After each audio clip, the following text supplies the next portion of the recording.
ഇപ്പോഴും വിസ്മയം തീർക്കുമെന്നാണ് V D Satheesan എന്ന് പറയുന്ന പ്രതിപക്ഷ നേതാവ് പറഞ്ഞത്. വിസ്മയം തീർക്കൂത്രേ, വലിയ അത്ഭുതങ്ങൾ സംഭവിക്കുമെന്നും. അങ്ങനെ അത്ഭുതം സംഭവിക്കാൻ വേണ്ടി ശ്രമിച്ചിട്ടാണ് ആരെ പിടിച്ചത് പറഞ്ഞോ? വിസ്മയത്തിന്റെ ഭാഗമായിട്ട് ഒരാളെ പിടിച്ചു. ആരാ?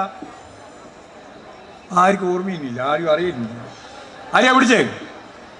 ആയിഷ പോറ്റി. ആയിഷ പോറ്റി 10 കൊല്ലം പഞ്ചായത്ത് പ്രസിഡന്റായി, ജില്ലാ പഞ്ചായത്ത് പാർട്ടിയുടെ ഭാഗമായിട്ട് വന്ന ഉടനെ തന്നെ.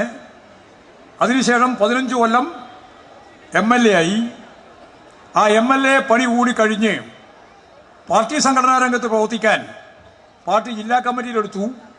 ആ ജില്ലാ കമ്മിറ്റിയിൽ അങ്ങോട്ട് പോയിട്ടേ ഇല്ല. ജില്ലാ കമ്മിറ്റിയിൽ പിന്നെ ഏരിയ കമ്മിറ്റിയിലേക്ക് എടുത്തു. ഏരിയ കമ്മിറ്റിയിൽ അങ്ങോട്ട് പോയിട്ടേ ഇല്ല. അപ്പോഴൊക്കെ അസുഖമാണ് എന്നാണ്. അസുഖം എന്താണ് എന്ന് ഇപ്പോഴെല്ലാവർക്കും മനസ്സിലായി.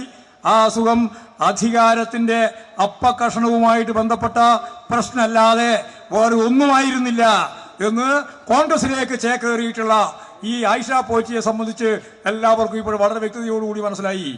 ഒരു വർഗത്തെ വഞ്ചിച്ച് ഭരണവർഗത്തിന്റെ ഒപ്പം ചേർന്ന് മുമ്പോട്ടേക്ക് പോയ ഒരു ചിത്രമാണ് നമുക്ക് ആയിഷ പോറ്റിയുമായിട്ട് ബന്ധപ്പെട്ട് കാണുന്നത്. അവസരവാദപരമായ നിലപാട്, വർഗവഞ്ചനയുടെ ഭാഗമായ നിലപാട് സ്വീകരിച്ചുകൊണ്ടാണ് കോൺഗ്രസിലേക്ക് ചേക്കാറാൻ യാതൊരു തരത്തിലുള്ള മടിയുമില്ലാതെ ഈ പറയുന്ന ആയിഷ പോറ്റി പോയിട്ടുള്ളത്.